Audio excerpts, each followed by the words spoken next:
First of all, what is it behind the name Godbless? Can you throw more light on it? What is the story behind it? Why did you start Brink? Yeah, that's a tough one, honestly. If someone can pull you down, it will be your former self. I realize that is out of my control. The closer you are to something, the more you tend to trivialize it. But listen, you can't have good people around you unless you're a good person yourself. If you don't project some form of quality, you can't attract that kind of quality. What impact do you want to make?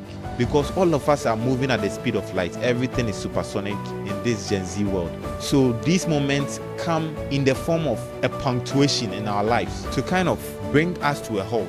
Is this something that you heard from someone? They are good, but they are not good for me personally. I think that's how I should put it. 3 things. The first one is that I need to be battle ready. How did you come up with this whole thing of break moments? This too shall pass. According to an assessment by UNESCO a few years ago, there are over 260 million higher education students all around the world.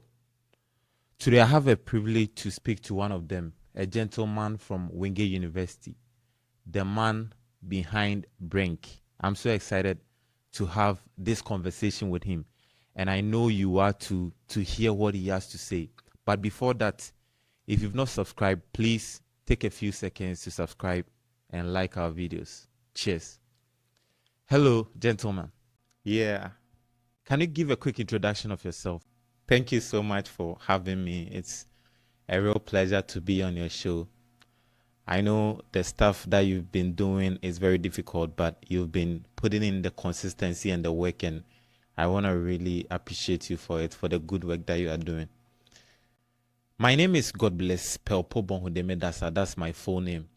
I'm currently a junior at Wingate University, pursuing a Bachelor of Science in Mathematics with a minor in Finance. And then, yeah, basically that's what I'm doing. I'm also leading 2 RSOs, that's Pensa and Wingate Speakers. It's a public speaking club. So I have a lot going on right now. Yeah, so that's the little that I can share about myself. Yeah, thank you so much once again for coming, and I'm very excited to have this conversation with you, and I know my audience are too. First of all, what is it behind the name Godbless? Can you throw more light on it?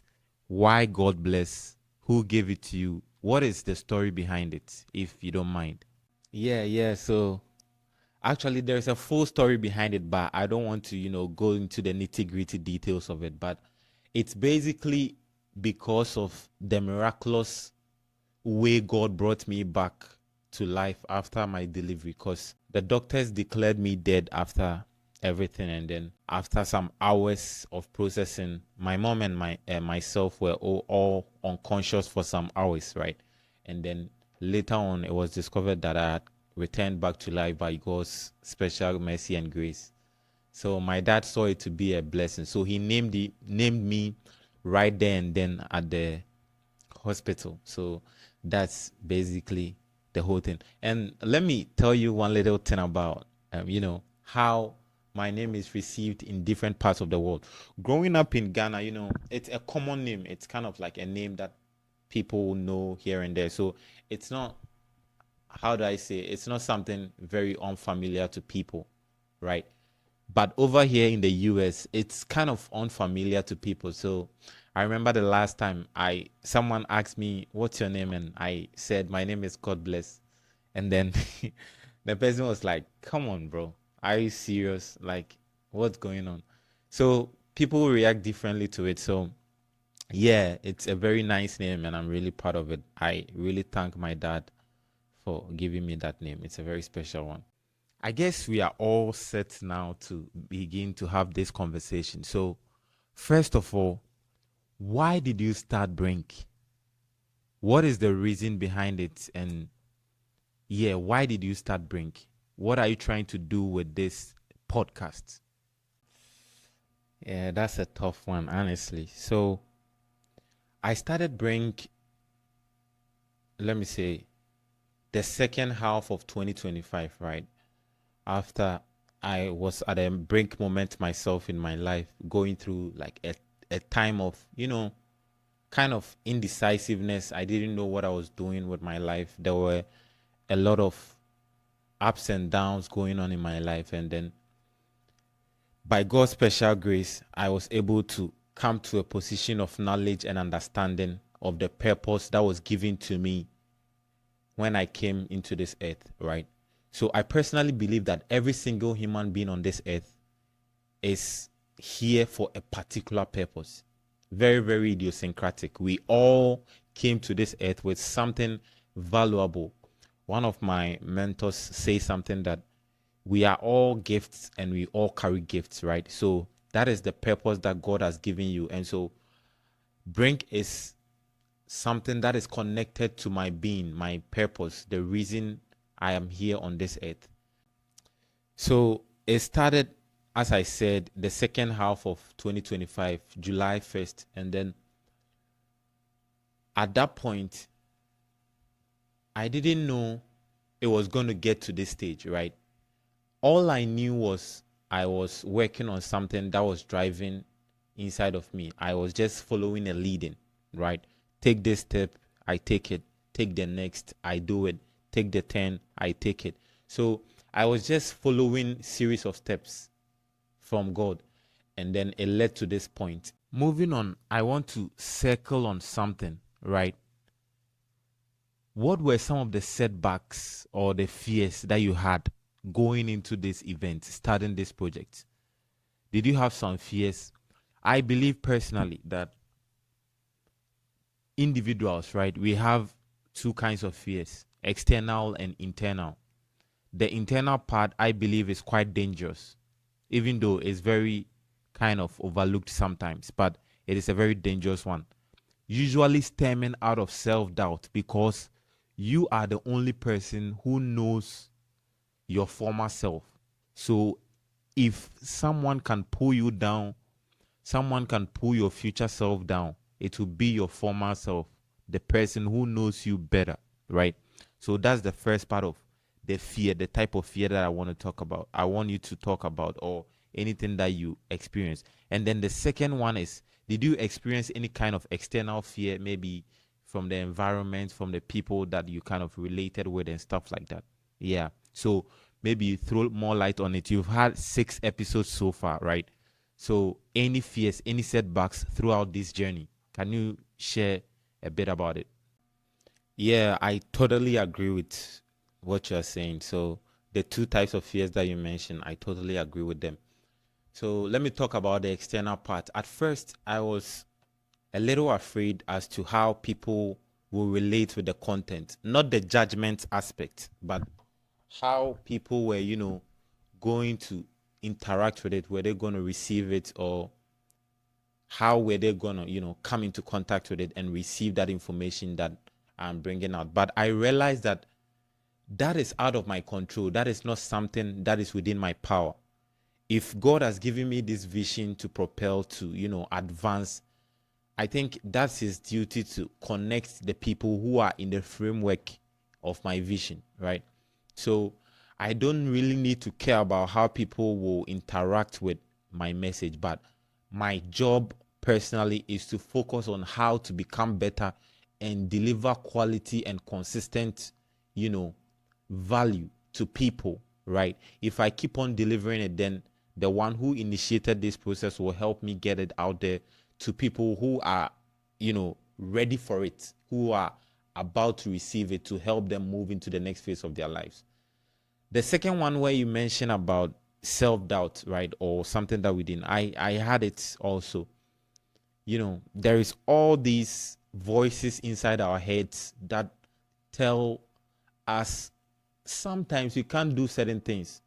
And these voices, I believe they are created by some of the experiences that we've had in our lives personally, right? So if we've gone through certain things, if we've experienced certain things, if we've seen the outcome of some decisions that some people took, we tend to judge ourselves by those circumstances, and these voices still persist in our heads. And so I think that is one of the main things that were pulling me down. So for the first one, how I dealt with it was realizing that those kind of actions, or how people will interact with the thing that I'll bring out is outside of my control. And for the first one, which is hearing voices that were of doubt and voices that were of fear and stuff like that, I think one of the ways that I solved it was talking to God through prayer. And then the second most important way is talking to people who are knowledgeable in the field that I'm in, right? So as I began to talk to people, they also shared their stories. They shared information with me of how they dealt with stuff like that.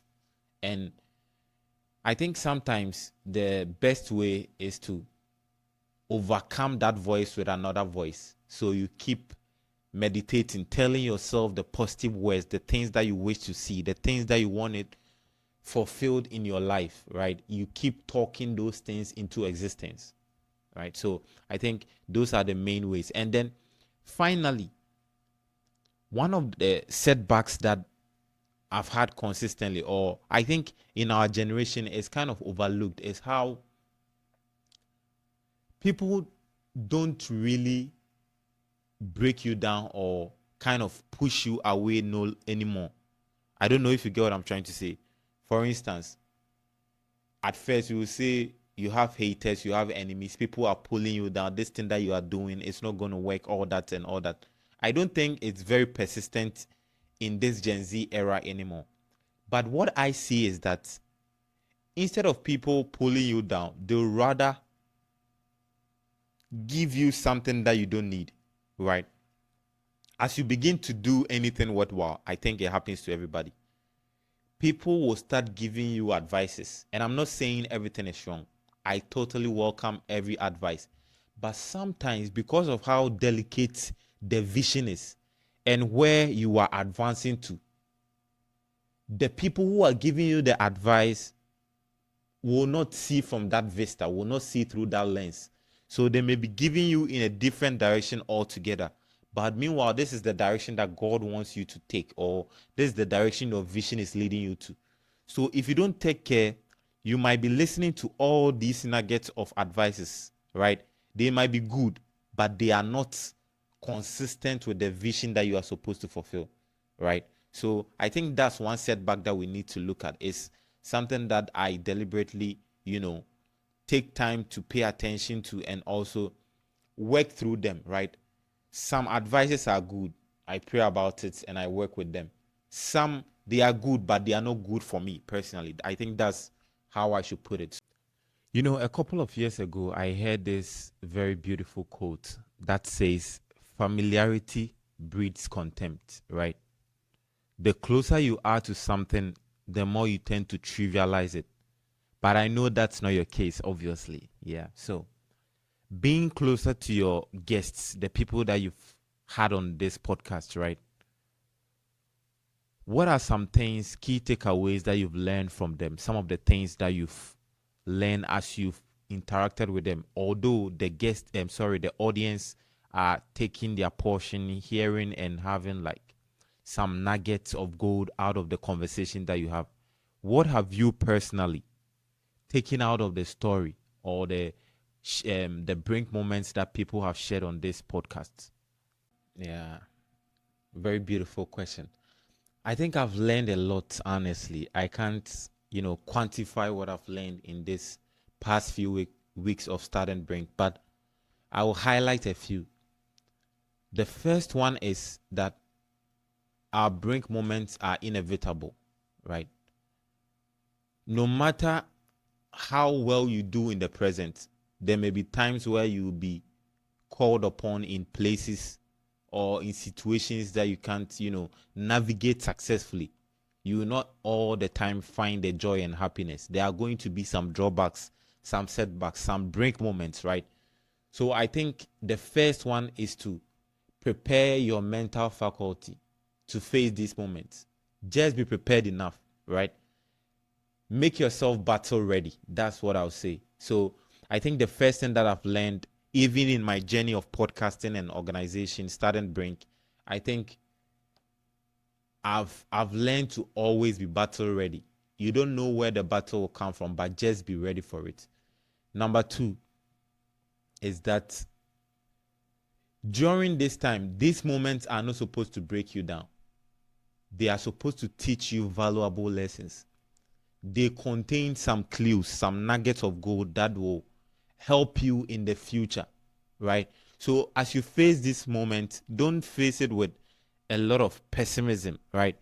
Just be optimistic for the future. Just be optimistic about it and learn all that you need to learn right now in the moment, whatever you are going through.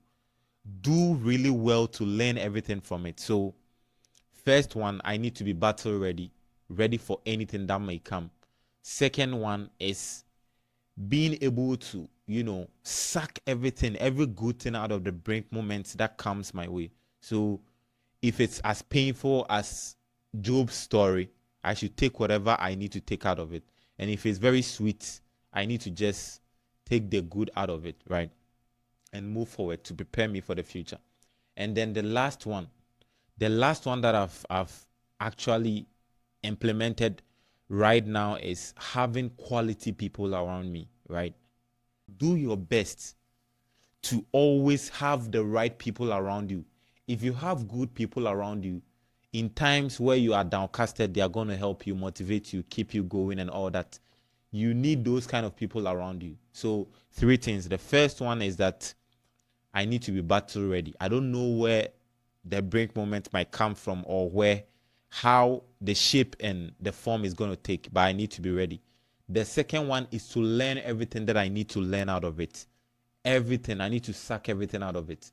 The last one is that I should have the right people around me, good people, right? But listen, you can't have good people around you unless you're a good person yourself. That's one thing I've learned. If you don't project some form of quality, you can't attract that kind of quality, right? So here comes the big question, right? Brink moments. What are brink moments? Did you invent the term? Is this something that you heard from someone? How did you come up with this whole thing of brink moments? Share anything about it, right? Anything that you want the audience to know. I mean, about brink moments. Yeah. So brink moments. Yeah. Yeah. Yeah. It's funny if I say I invented it, but I mean, yeah, that's the truth. But I would say our lives as individuals or people on this earth, our lives are fragmented into moments, right? The moment you are on this earth, you go through series of moments. Some are good, some are bad, some are ugly, some are nasty, whatever.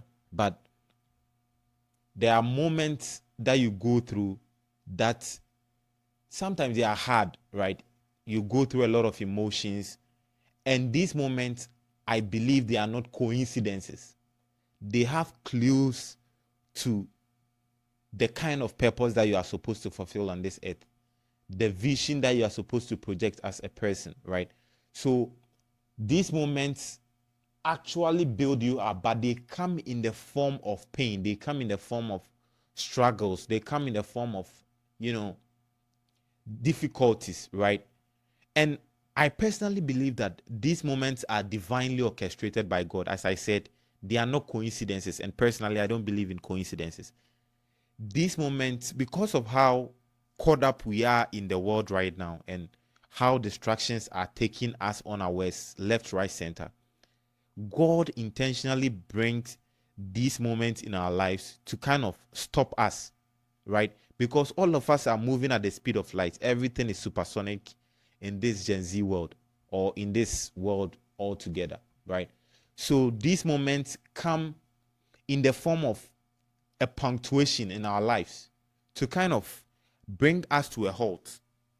Then you go back within to reflect upon your life and see, who am I? What am I supposed to fulfill on this earth? Why is this thing happening to me, right? So there's a why question usually hanging around these moments, right? But I believe these moments come at us at the right time. They come at just the right time to ignite a passion within us, to ignite some kind of fire as to why we are on this earth and live a meaningful life to it, right? One of my the beautiful Bible quotes that I love so much is when Apostle Paul of Tarsus was talking about how when he was a child, he thought and acted like a child. And then when he became a grown man, he started acting and thinking and behaving like a grown man, right? In our world today, growing up, that transition, right, from childhood to adulthood, we learn a lot of things. We learn how to behave and act as children, but most times we don't learn how to act and behave as adults, especially young people, right? So these moments teach us a lot of things, things that no one else can teach you, but they are intrinsically, kind of put in you. And then you kind of know the kind of steps that you are supposed to take on this earth and where they will lead you to, right? So that's the little I can see on brink moments. They come at us from all angles and they bring us to a halt first, and then they give us a sense of direction and purpose as to what lives we are supposed to live.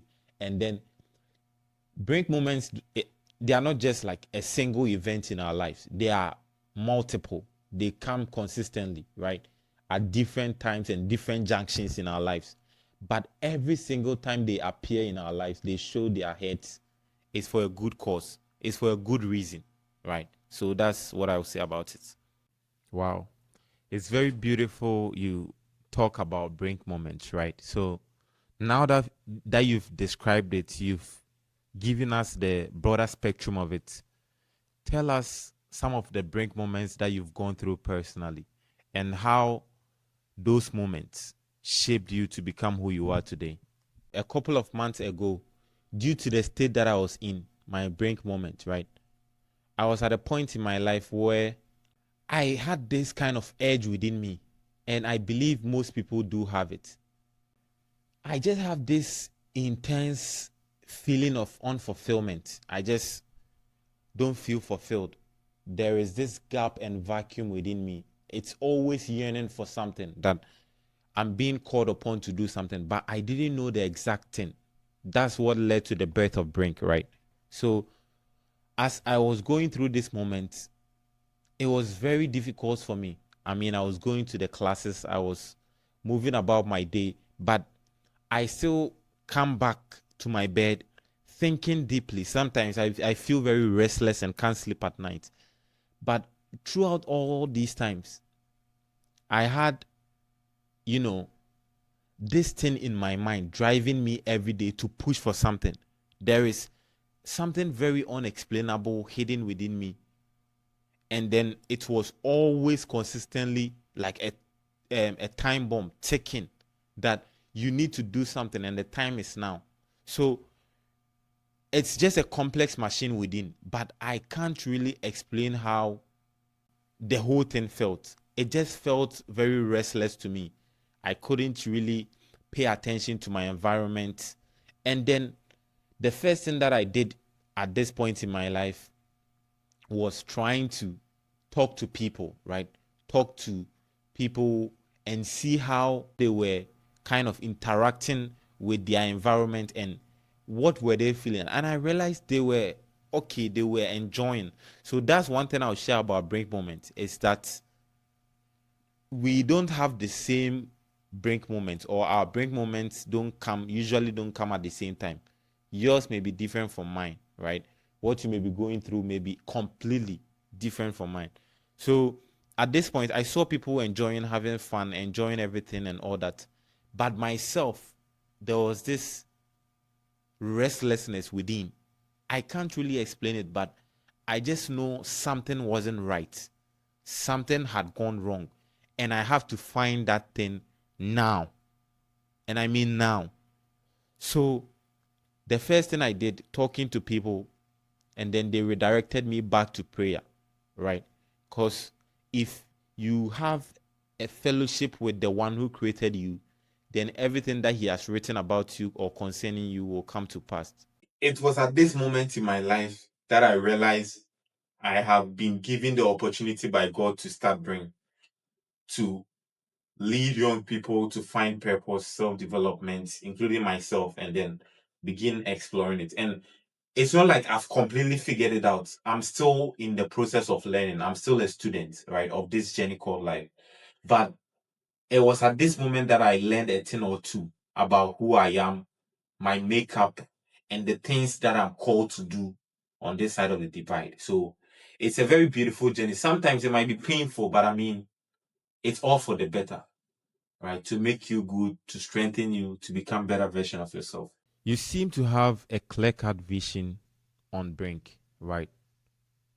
In the next few years down the line, where do you see Brink? Where do you hope to take your message to? How do you want people to see it? What impact do you want to make, right? So tell us the impact you want to make through this organization, through this podcast, where you want to go with it. Yeah, so Brink is not just a podcast, it's something that I'm working on to extend into a non-profit organization that will help young people with self-development, leadership, and then purpose, right? So self-development. Each of us as young people, we are in our crude state, right? We are not in the best version of ourselves. There is more to do. There is more room for improvement, right? So I think that journey of self-development is something that you ignite, right? So Brink will be the instrumentality through which we can reach out to young people to ignite this fire for self-development, to become better version of themselves. Secondly, as you ignite, you need to be a leader. And leadership, not in the sense of leading people alone, but also being led, right? Having the right resources, positioning yourself to be led by the right people. That's what leadership entails. It's not just a point of just leading, right? But also being led as a young person. So it is through that leadership journey of leading and being led that you get to a point to discover your purpose. Because I believe the purpose that we are supposed to fulfill on this earth, it's not something that someone will impose on you. It's not something that someone must explicitly tell you this and that and that and that. It is something that you find yourself. It's a discovery. It's a treasure hidden within, right? So as you begin to go through these phases, you you know begin to explore them and then find who you are and live that purposeful life. But as you mentioned about the future of Brink, I'm hoping that this mission and purpose will touch millions of lives across the world, right? One of the sad things that I see in our world today is that young people, including myself, we are at a point of identity crisis. We don't really know who we are, what we stand for, where we are going, which is a very bad thing. And I believe these are some of the things that constitute the high level of um, mental instability and some of the depression and anxiety that we find among young people today. Because for a young person to live a life of purpose, having a meaning, or being driven by a vision, they will escape all these, bad stuff that are happening around us. So I think Brink will be a good instrument by God's grace to help young people around the world discover purpose through self-development and leadership. And as I said, I'm praying we touch millions of lives all around the world. Yeah. I know this was a quick conversation, but if someone is going through a break moment right now, right, what message do you have for that person? How should that person face this moment and navigate the path smoothly to be able to, come out of that brink moment with a sense of growth, having some kind of leadership, and also a direction or a vision to focus on and to move, a purpose to live for, a meaning to serve for? That's a very good one. But, these moments are very idiosyncratic, as I said, very, very specific, divinely orchestrated, out of our control, but they fulfill such an important role in our lives, right? So I'm very, hesitant to give a general advice or pass out a general comment as to what people should do. But one beautiful quote that I've, kept in my quiver all the time is, this too shall pass, right? Whether it's a good moment or a bad moment, this too shall pass. So whatever brink moment that you are in, as I said with regards to mine, just learn whatever you need to learn. Learn the good and positive things that will help you in the future. And then be rest assured that this too shall pass. Just walk on and keep going, right? The end line is closer than when you once started. The finish line is closer. So as you keep going, you get closer to the finish line, and this too shall pass. You become a better version of yourself.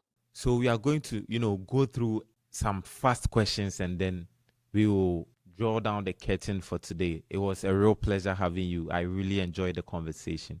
So the first one is, what is your favorite food? I'll say jollof, Ghana jollof. What is that one thing that you want to do so bad if you are given the opportunity to do right now? I'll say probably give a TED talk on brink moment, right? To kind of spread the word. Do you have any regrets in life? And if so, what are they? I don't have any regrets, honestly. I don't have any regrets. I personally believe that everything that I've been through is as a result of what I knew. If I knew better, I would have done better. And all those things that I went through or I did, whether bad or good, has made me who I am today, to become the version that I am today. So I give praise to God, and I'm always ready to learn more and become a better version of myself. Who is your number one cheerleader when going through life, leading in school and also this organization? My team and my family. Once again, as I said, thank you so much. Thank you. Pleasure having you.